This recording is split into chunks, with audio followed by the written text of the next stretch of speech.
Hi, good evening, and thank you for joining us tonight.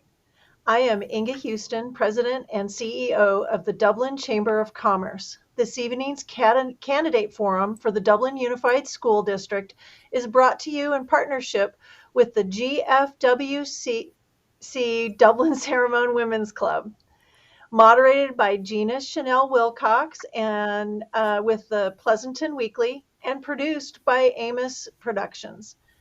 The Dublin Chamber of Commerce convenes leaders and influencers, champions a strong and vibrant business community, and is a catalyst for economic growth.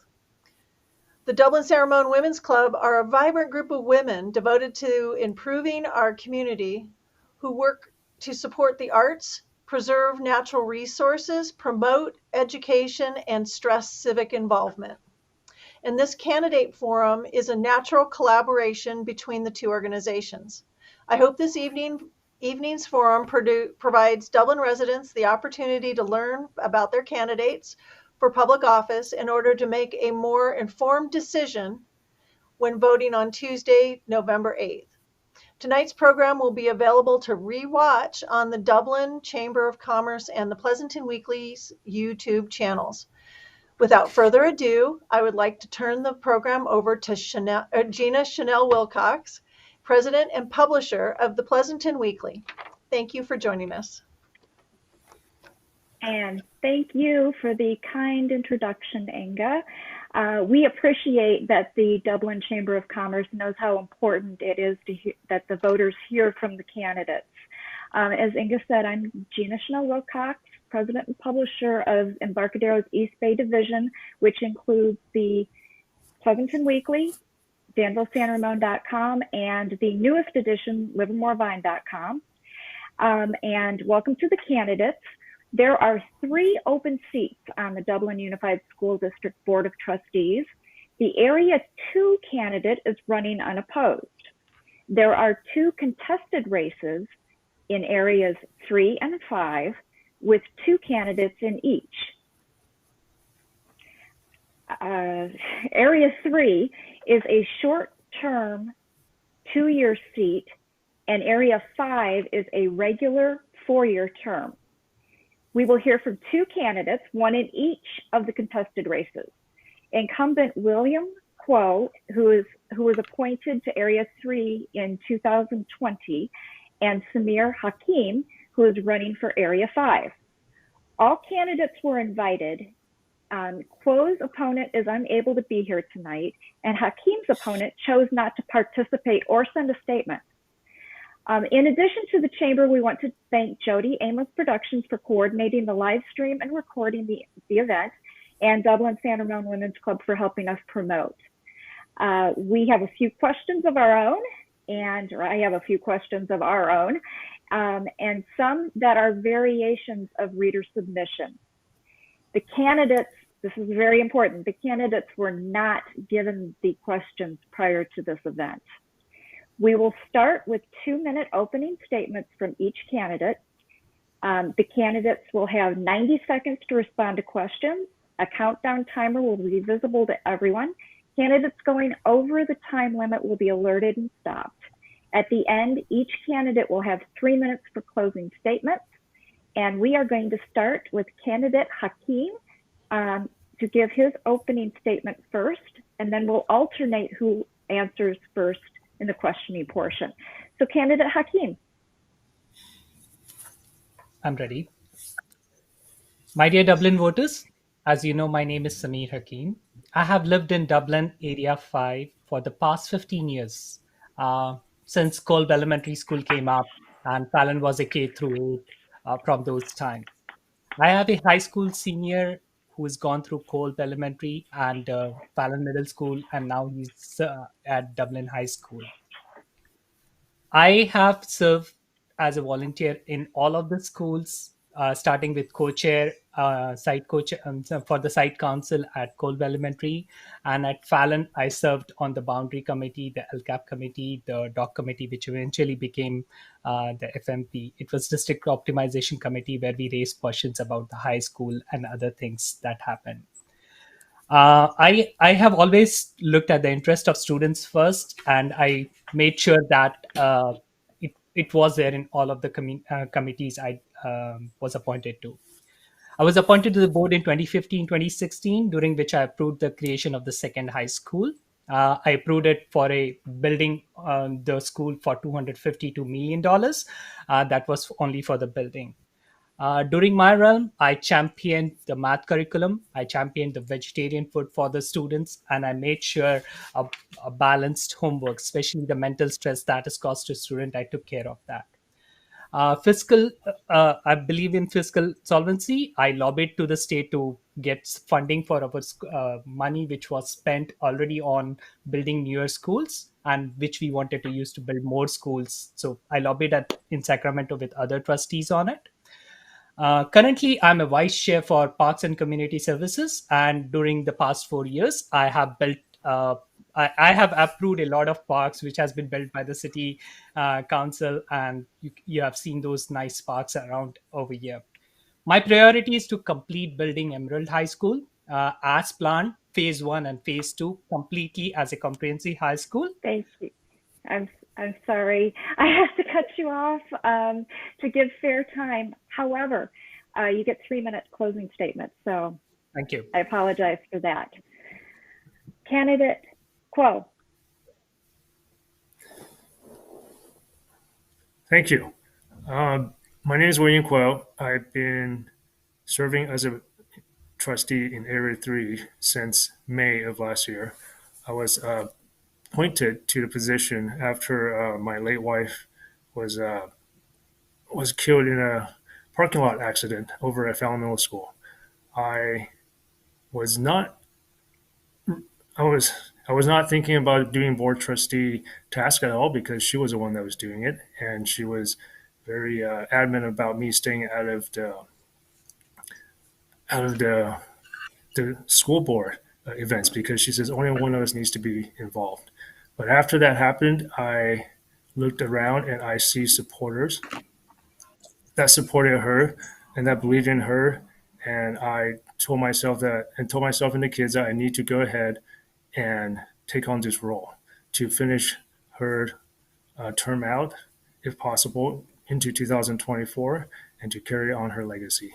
Um, since since getting involved, I have come to embrace the role wholeheartedly. It is one of the things that drives me on a daily basis to get out of bed, and I look forward to serving another 2 years if I'm if I'm elected. Thank you. Thank you.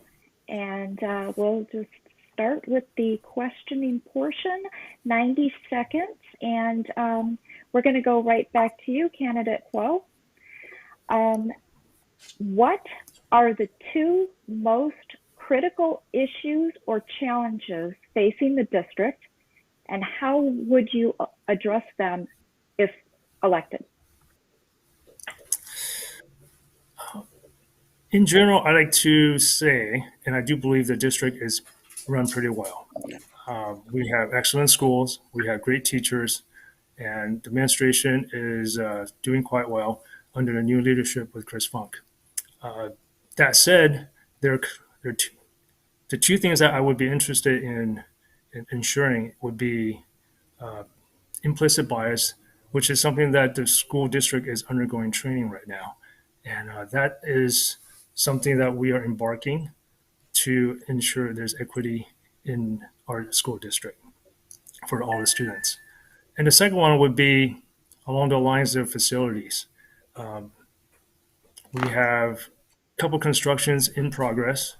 Uh, the second high school is now in phase one, as well as there's a new school plan for central Dublin, which is in my area, Area 3, and that is the Boulevard.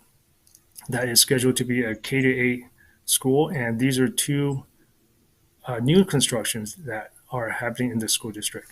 And and I want to I would want to make sure those things are completed on time and on budget, as well as there's a couple other smaller constructions that are also on the top five of our facilities master plan. That includes the Dublin Elementary School improvements, which we have given $33 million towards, as well as a gym over there in Cottonwood. So that's the second thing. Thank you. Thanks. I'm sorry. I have to, Yeah. maybe next time around I'll rethink this, rethink the timing. Candidate Hakeem, I do you think, need me to repeat? sure. I want you to repeat the question for the audience. Okay. What are the two most critical issues or challenges facing the district? How would you address them if elected? Sure. The first thing is we need to build more schools, and we that is the single biggest thing that needs to be addressed. We need to build Emerald High School. We need to build more elementary and middle schools to address the growing population in Dublin. That Emerald High School is the most important piece because we already have a very overcrowded Dublin High School, and I think that is impacting the second most critical thing, which is student achievement. They go hand in hand. What I feel is students are impacted, and we are not seeing that. The building of schools has been delayed for a very long time. It took 6 years or 4 years just to get the land, and it's only recently, a few months back, that we got started on it. Now, non-availability of the schools is something which impacts us directly, impacts our students directly. Their student achievement is limited by what resources they have hand, and how do the teachers engage these resources or this limited resources to teach them. So student achievement is something which is definitely impacted because of not non-availability of these resources. So I would say building Emerald High School to the fullest, phase 1 and phase 2, and building it quicker and faster is will address the critical issue. And it planning around student achievement, wherein we are providing the right schools, the right labs, the correct curriculum to meet those, is going to address both of these critical issues.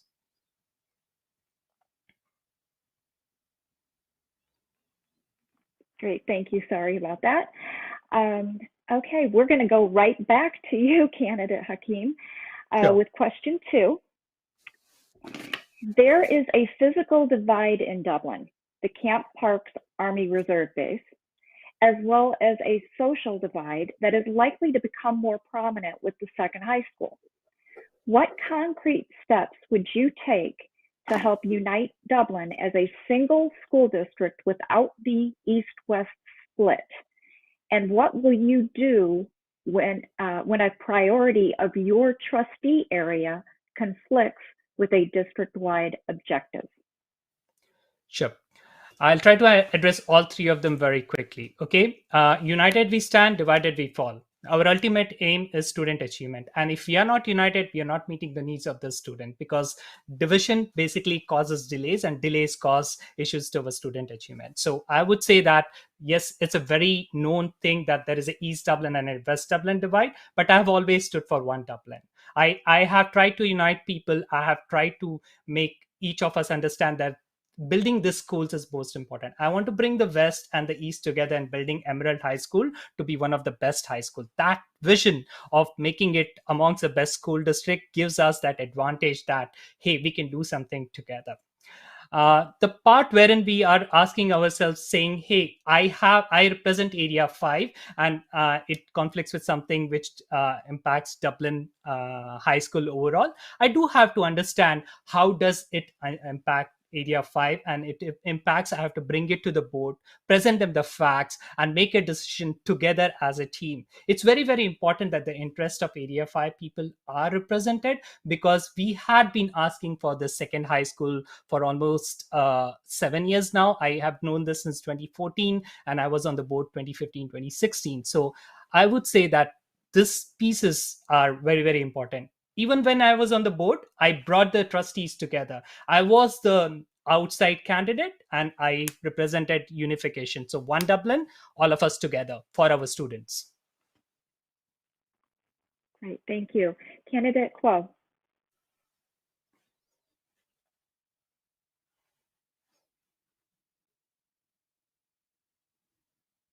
You're talking on mute. Yeah, can we restart I'm sorry. the timer, please? That's Or okay. can you quickly repeat the question again, if that's possible? Yes. There is a physical divide in Dublin, the Camp Parks Army Reserve Base, as well as a social divide that is likely to become more prominent with the second high school. What concrete steps would you take to help unite Dublin as a single school district without the east-west split? And what will you do when a priority of your trustee area conflicts with a district-wide objective? Okay. Well, that's an interesting comment that Camp Park is the east and west divide. In Area 3, what's happened since then is that there's a new community called Boulevard that has came across, that has came up. I've lived here for 23 years, and for the longest time, that area was just a dirt lot. But now that there's a community there, Dublin has what I consider a middle Dublin. And so that said, I have the unique area of straddling between the east and the west. And that being said, it's I've been on the board for a year and a half, and it's quite challenging to be able to work between the both sides. But it is not impossible. It is definitely possible. And to me, one of the things that I realize that we need to do is to reach across the aisles and listen to the other side talk. We're not going to agree on everything, and the best thing for me personally is I like to look at numbers and see how those numbers work out, and make decisions based on that, not favoring one side or the others, and in the best interest of the students involved. And so that is how I would approach these things. Now, if something were to come up in Area 3 that supersedes the other areas, that would be something that there is 5 trustees on the board, and so I'm only one of the 5 votes. I won't be able to make decision for just one area. It has to be all of us. Thank you. Thank you. We're going to go right back to you, Canada Quo. I'm sure you've figured out the pattern here. Question 3. How would you assess the job done by Superintendent Chris Funk and his administration, particularly around the district's budget? With Funk early in his second year here, do you think Dublin Unified finally has the stability in the superintendent's office that so many stakeholders have hoped for? Why or why not? I absolutely have full faith in Chris Funk. He has brought stability to our school district, and I have full faith behind him. I've worked with him, and I've talked to him during school side visits. He's very frank. He doesn't take sides. He's very neutral about everything that's going on, and he sees both sides of an issue. And that's one thing I value in a superintendent, and I trust him fully. And that from top it goes down towards his immediate reports. And so now when the budget is brought forward by the assistant superintendents, those numbers are something that I can use without having to cast any sort of questions towards it. And so that is very, very, very different from in the past when I saw the previous board members having to work with those passive superintendents. At least from my perspective, when I sat next to my wife and trying to understand some of the numbers. And I'm not sure what the other part of your question was. Can you quickly run through them? What Probably did not. The stability, and then what about the district's budget? Okay. Well, I'm running out of time, but hopefully it'll come up again in the future and I can address the budget. Thank you. It will. Candidate Hakeem. Okay. So I believe in Superintendent Funk, and I do think we need stability in our district, and I hope he stays with us. That's the discussion I had with him, and I told him that I want to see him on the board whether I get elected or not, but it's needed for the Dublin Unified School District to have that stability. We have seen a lot of change, and it's only possible to make this school a better school district with the vision he has, with the support he has, and building those trusts between different departments he controls within that. Financial stability or fiscal responsibility is something which we mutually share. We have to ensure that this fiscal responsibility is the board responsibility as well. We provide oversight. We want to make sure that this oversight brings value to our students. Every penny spent is spent for our students. Even though 85% of the budget is not spent on student, it's something which is important to us. There are other parts of it, like the operational fund, the general fund, the special revenue funds. Especially the special revenue funds, I want to make sure that is spent right on the needs of the students which are autistic or have dyslexia, which is the current awareness week, and other things that come into the picture. But I want to ensure that those funds are spent right. There are other fundings like capital project funds, and the state owes us a lot of money back to for some of the projects which we complete because we built it along with that. So I'll ensure that I'll work with FARM to make sure this money is spent rightly for our students in building schools, strong curriculum, and getting the best technology. Great. Okay. Going back to candidate Hakeem. Speaking of, that was kind of a good segue into this one. Question 4. Sure. There is a projected $184 million deficit as it relates to funding facility needs. If elected, how do you plan to address that and prioritize expenditures? Okay, I'll start digesting that. Is something which I brought to the board and I spoke on it as well. My Dublin voters, this is very, very important to understand that that money was something which was a fiduciary responsibility of the board members currently. However we think about it, I'm not blaming anyone or any individual, but it was something which we should have seen through. And once we realized it, as soon as we realized it, we should have taken steps to actually find that money, because that money was supposed to be spent on our students. We were supposed to build labs for Fallon Middle School, something which I have been trying for a very long time. Stuff that will be taken away from the students, stuff in gyms, stuff like the air conditioning. We saw the heat waves and other things, right? So I definitely want to make sure how I could recover money from other areas, how I could kind of conjure that 184, going outside, thinking out of the box with other trustees and the state and other corporate sponsorship to meet this shortfall temporarily. We do need to build those labs. We do need to buy those curriculum. We do need to have AC in our gyms. We cannot say it happened, let's just accept the fact and continue with it. We need to be better. We can do it. We just have to put in steps over there. So I would go systematically trying to understand where can I find this funds from. I'll work with the superintendent, I'll work with the financial officer, and I'll work with the state and corporate people to actually find funds for our student. We have to acknowledge that it happened on this particular board. Thank you. Candidate Quill.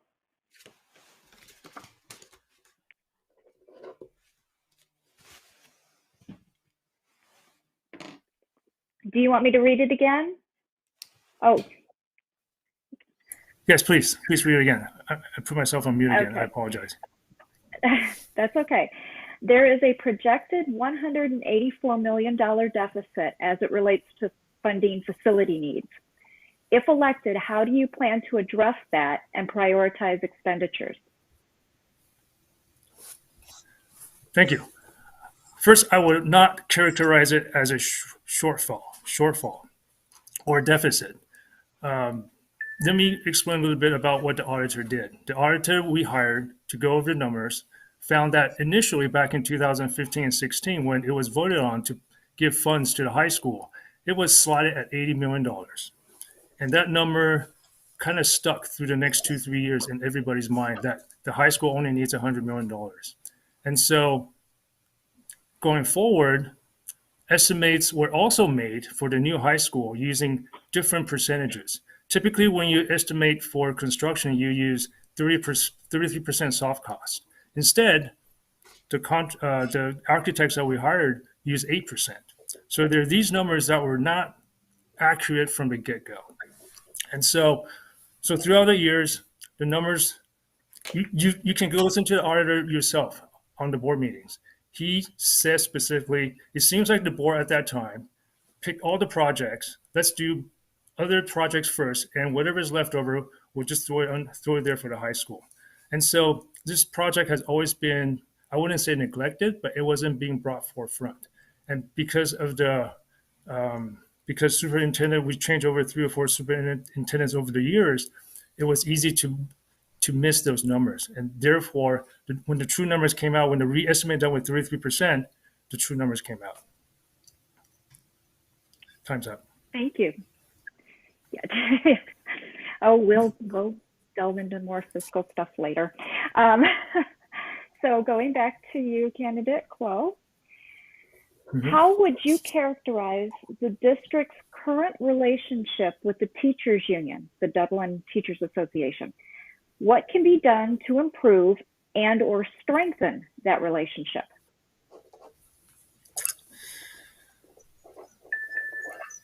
That's a good question. And I will be honest and say it's been challenging. Sitting there on the board, during the meetings, we have heard many different viewpoints from the union. And I spoke with Chris Funk about this. And we are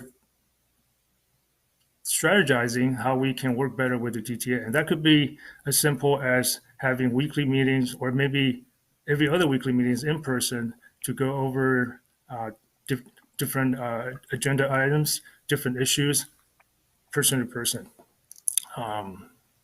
That's pretty much all I can say at the moment.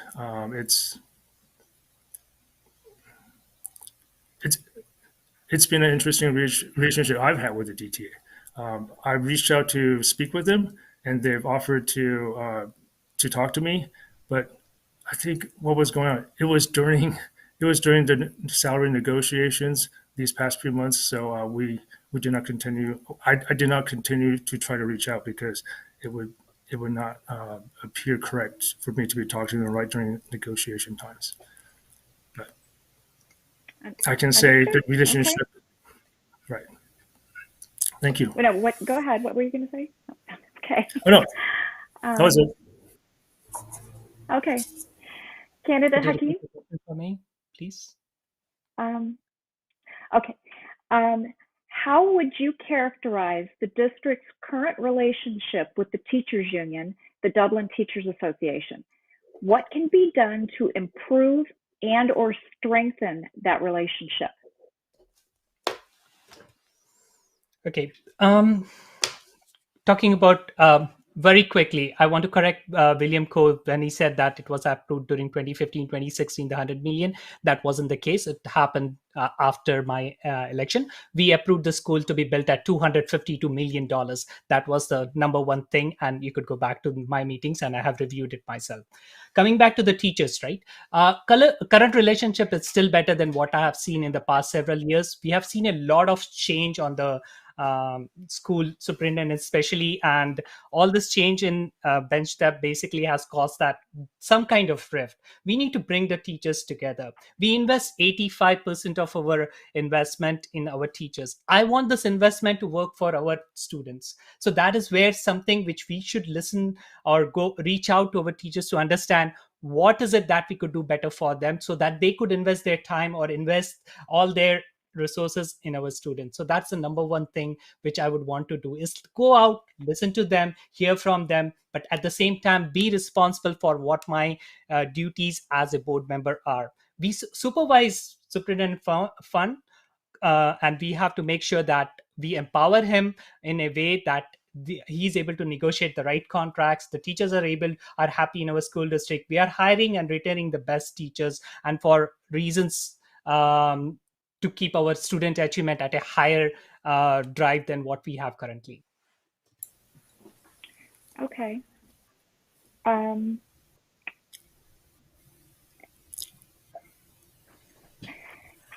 There's something, since we have only 2 candidates, you can request a 1-minute rebuttal on anything at any time. And sure, you can, then the other candidate gets a minute to respond to that rebuttal.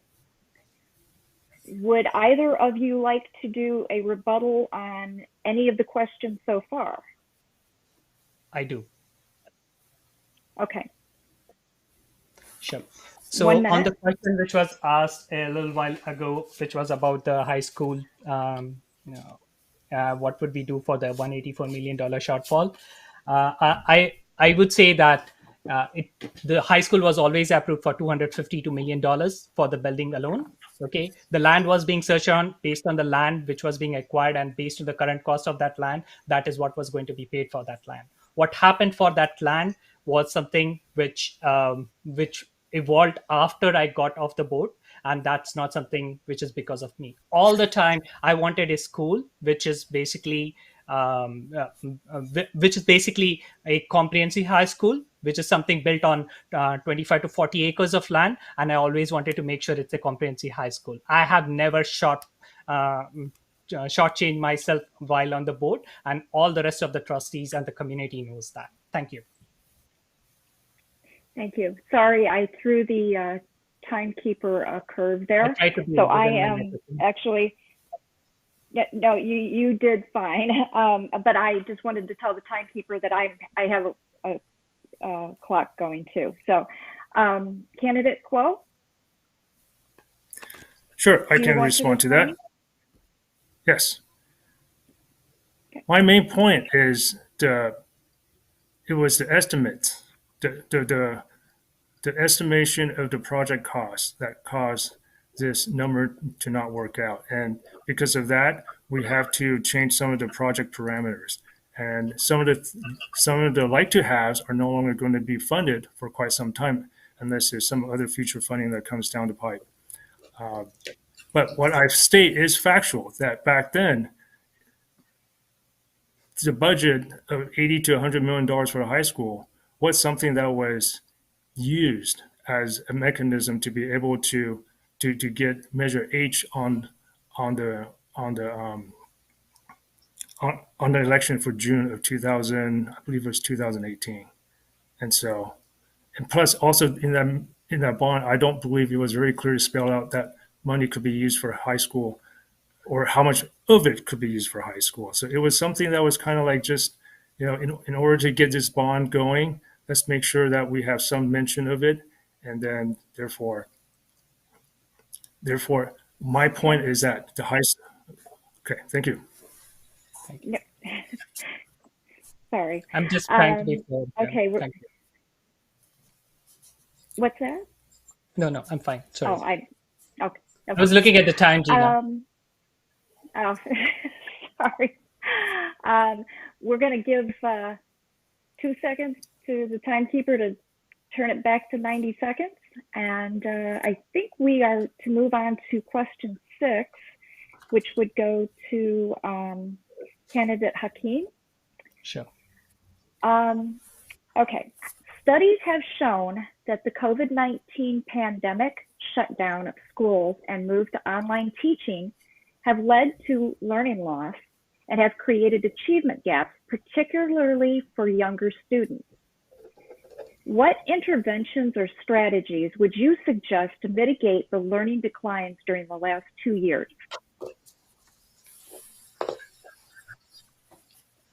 Okay. If I could have the timer, thank you very much. I definitely recognize COVID has changed the way we do learning, and it has impacted our students. Learning is not just about going with the academics or with the athletics or trying to do something. It's a social aspect of learning. Learning, you learn as a community, and it takes a village to learn it. It's the teachers which are contributing to that student. It's the friends around them contributing to that circle. So that needs to be brought back. Our next generation has been impacted in how they react, how they respond, and you would have seen in some of the elder kids too. What I would do is bring in experts. I don't have that expertise myself, but I would hire the experts to actually understand how we could bridge this gap, bring that unison, that social aspect of learning is equally important, especially in this socially conscious world where we could connect with each other at the check of a button. I would say that we will bring in experts to actually provide this early intervention to understand how they could interact with other kids, bring more teamwork, bring more activities which actually help our teachers, empower our teachers to intervene in and find out opportunities where they could make students better, as well as empower our school staff and to bring in experts to actually do stuff which helps or do studies which help our students directly. I cannot be an expert in it, so I'll leave it to the experts. Thank you. And candidate Quo. Okay. As Board of Trustee members, we are not educators. So I say that because and I agree with Samir on that point, that we do need outside help or just even lean on our own educators and administrators to address this issue. They're the educators, they're the professional that we hired to do this job. And so I would entrust to them on how to address this learning gap that has occurred. We're not the only ones. This is nationwide, statewide, countywide. And so I'm hoping that they would take the charge and bring back solutions and suggestions that we can implement in our school district. And I would love to hear what those are and see what works and what doesn't work. And I also believe that this is something that's not just, there's no known answer for it because no one has ever gone through this before. And so I would be open-minded and work with the superintendent, work with his administrative staff, and move forward from such point. Thank you. Thank you. Okay, we're going to go back to candidate Quo for question 7. How will you engage students and parents, including those with differing viewpoints, to help shape policy and program changes to encourage the positive evolution of the district?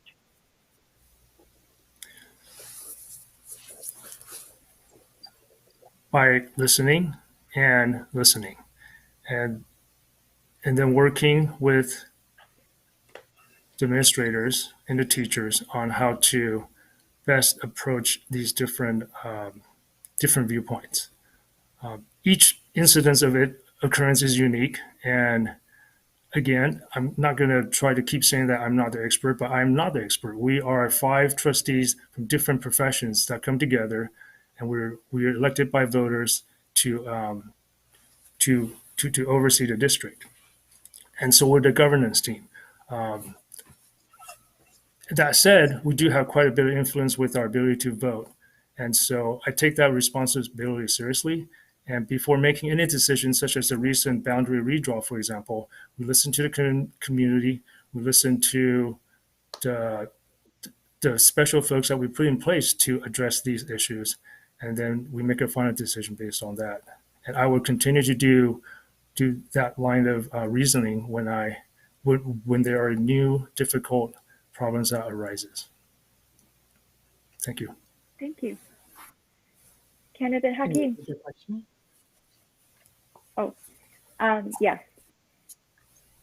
How will you engage students and parents, including those with differing viewpoints, to help shape policy and program changes to encourage the positive evolution of the district? I'm happy you said students, because students know better in this era. And I have always put students first. And that's my motto, to putting students first in every decision and action. It's very, very important. And I have learned along the way that we need to have a way of listening with the voters, the ground, the story of what's needed for our students to be successful, because everybody brings their experience and so what I would do is I would have a continuous listening and a constant engagement. I would be always available in the district. I would be a phone call away. I would be ready to meet with any individual, any parent, any student, any teacher, any staff, to understand what problems they are facing. I will understand their needs. I will understand their ideas and take something back to the board to help them understand that, hey, I'm seeing this in my area and I would want that to be addressed.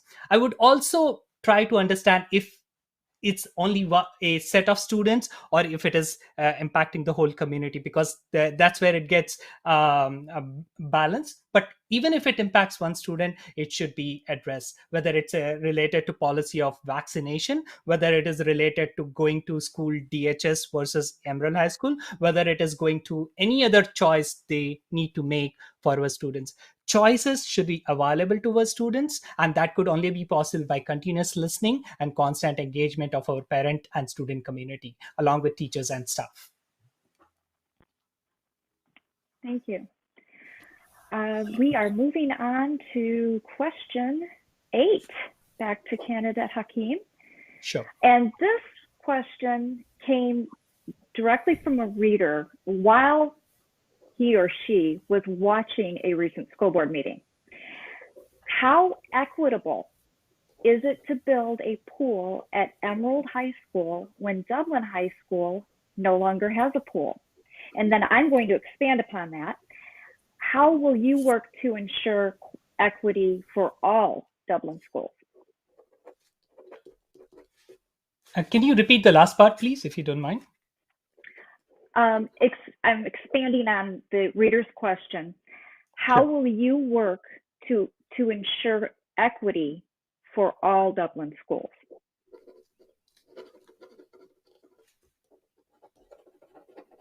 Okay, I'll start.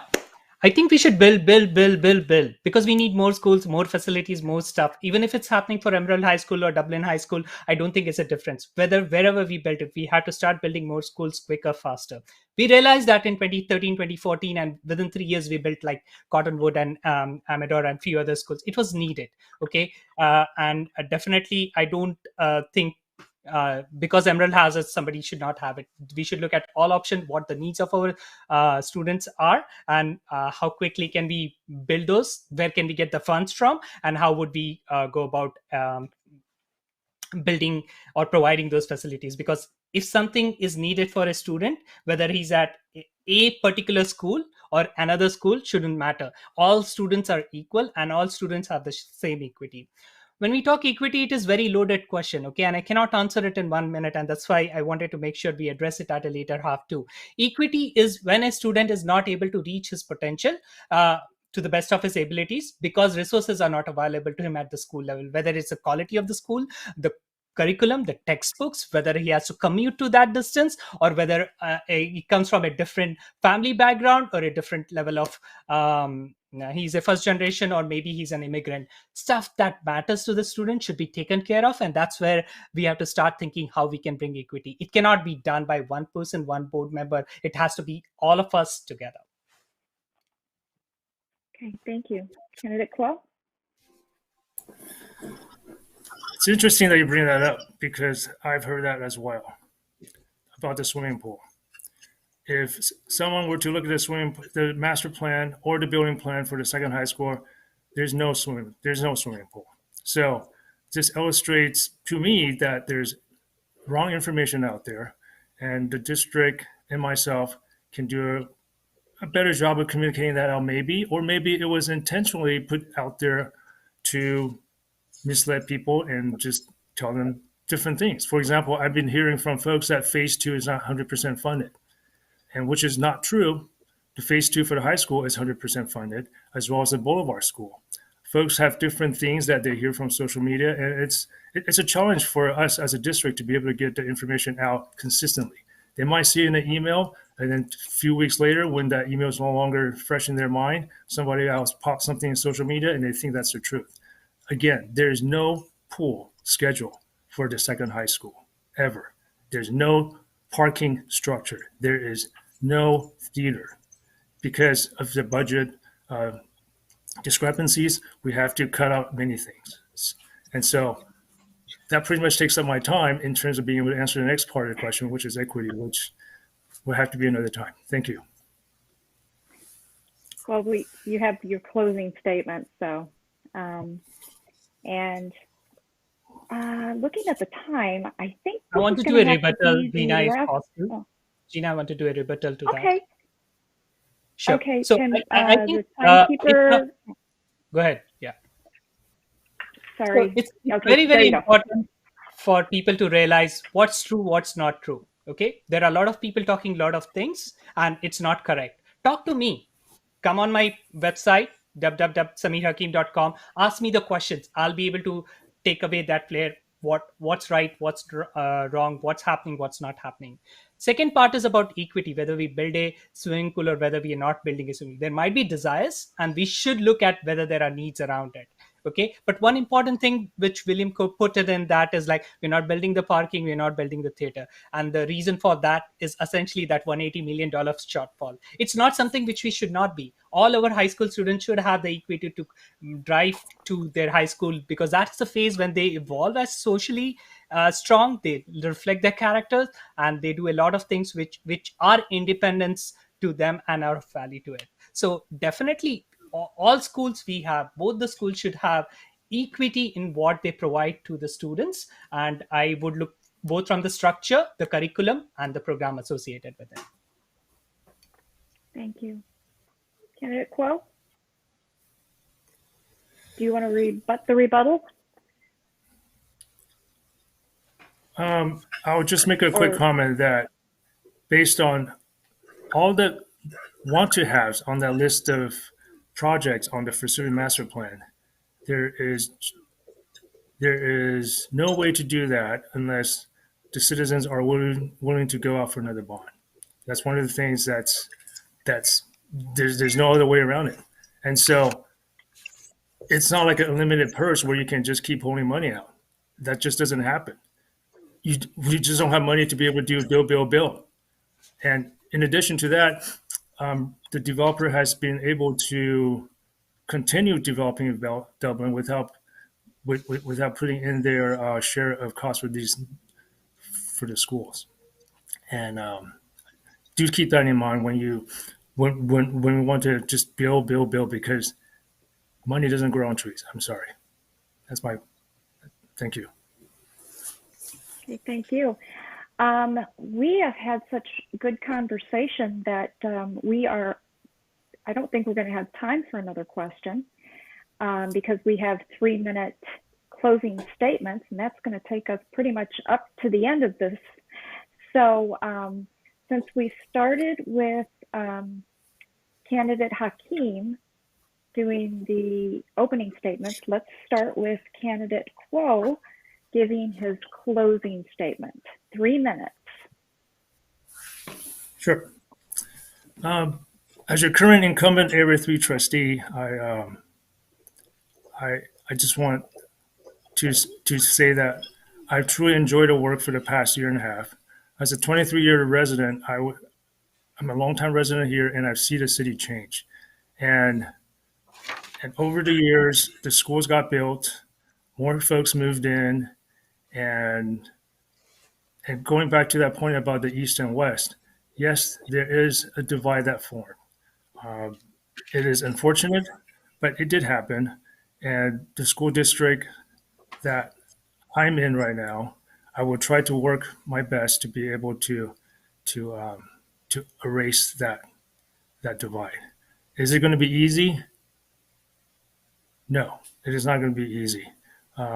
When you do something for the good of the community, you try your best, and there are always going to be some folks that are not happy. And so I will try my best and do the hard work with the superintendents and the other 4 trustees to move the district forward. And I still got 1:40 seconds. I don't have much more else to say, but I do want to say that I truly enjoy this work, and it motivates me each week, each day to get up and think about what it is I'm doing for the community. Again, going back to the point that I never set out to be a board trustee, it was something that kind of landed in my lap, and I've embraced it, and I want to do the best that I can. I listen to the community members within Area 3, and someone's going to say, why about the other areas? And I do. I do factor those comments in as well. For example, going back to when we voted on the facility master plan, that includes all of the schools on the west side as well, Murray, Frederickson, and Dublin Elementary. I factor all those in. But at the same time, we're also factoring all of Dublin, and that includes the folks in my area. And many times I've been accused of just caring about Area 3. And my answer to that is, we represent the areas that we're in. Yes, we represent all of Dublin. We want to make decisions for the whole district. But I am voted by constituents in my area, Dan, for example, from his area, to represent their voice. Um, and so, with that in mind, it is a balancing act, and it is something that is challenging, and it's something that I look forward to doing. Thank you. Thank you. And candidate Hakeem. First, thank you to Pleasanton Weekly, Dublin Chamber of Commerce, Amos Productions, and Dublin Unified for organizing this event so that we could reflect our thoughts. I would like to address the Dublin voters, parents, and the community members. I am standing in this vote, in this election, and I humbly ask for your vote. It's very, very important to realize what's right, what's not right. But the only assurance I could give up front is that I'll work for you. I'll listen to you. I'll work for your child's achievement. I'll make sure that they have the resources at their schools to succeed to the best of their abilities. I believe in student achievement, and I've always had the vision of making Dublin School District one of the best in California and the United States. I still have that plan, and I want that opportunity to be voted in to this board seat. So vote for me and help me drive that. What will I do? I will drive higher student achievement. How would I do that? I would build quality schools. Okay. When I say build, I'm not going to tax my taxpayers. I'm going to think out of the box. Okay. Build doesn't mean that just go and tax somebody and get the money out. It's saving the money to build more schools. It's getting the money from the state at the right time so that we could build it right on dot and not add to the expenses, not paying extra money to for the lands and other things. I will save that money. I'll see how our funding happens for capital and general projects and see where we could get that money to build more schools, better schools, hire caring teachers, engage with the parents. Okay, build better technology so that we could get these resources to our students and provide them the ability to succeed. I'm going to build Emerald High. That's the single biggest question I have to make sure I answer it truly. And I will build phase one, phase two, use Measure J funds. I'll build the Dublin Boulevard School. I will make sure it's built, everything is built as comprehensive high school. Emerald High School is built as a comprehensive high school. I'll provide for everything that is needed. I will engage with the parents. I will make sure I'm listening to them. You will have my phone number. You will be able to address me. You will be able to meet me. I'll make sure I have time available for you to listen to your concerns. I want to make sure that I'm also able to provide collaboration for the parents to reach out and get things done for their kids, because the teachers, the parents, and staff coming together is something which will empower us to dream big, like being the best in the city. I don't think it is known that, but I'm a fiscal conservative. The very first thing I did was look at the books. I look at the books and I make sure we're spending it right, find that money and make sure. I believe in balanced budget. I believe in fair share. I have reached out to the community. I've reached out to the developers and I made sure that they provide us the money to build our schools. So let's collaborate. Let's be united and let's build those schools which we need for Dublin United School District. Thank you very much. I'm running for Area 5, www.sameerhakim.com. Ask me your questions. Thank you very much. And thank you. On behalf of the Pleasanton Weekly and the voters, I extend my gratitude and thanks to the candidates for participating tonight. It is so important that the voters be able to hear from the candidates and see that you're accessible. Also, thank you to Dublin Chamber of Commerce for sponsoring this forum. And to big shout out to Jody Amos Production for the live stream and the recording, and to Dublin San Ramon Women's Club for the promotion. A recording of this forum will be available soon, probably within the next 24 to 48 hours, on the Chamber's YouTube and the Pleasanton Weekly YouTube channel. And don't forget, ballots are mailed next week. Vote. And with that, have a good evening. Thank you. Good night. Thank you. Good night. And thank you to the Dublin Pleasanton Women's Club as well. I forgot them in my original one. Good night. Thank you.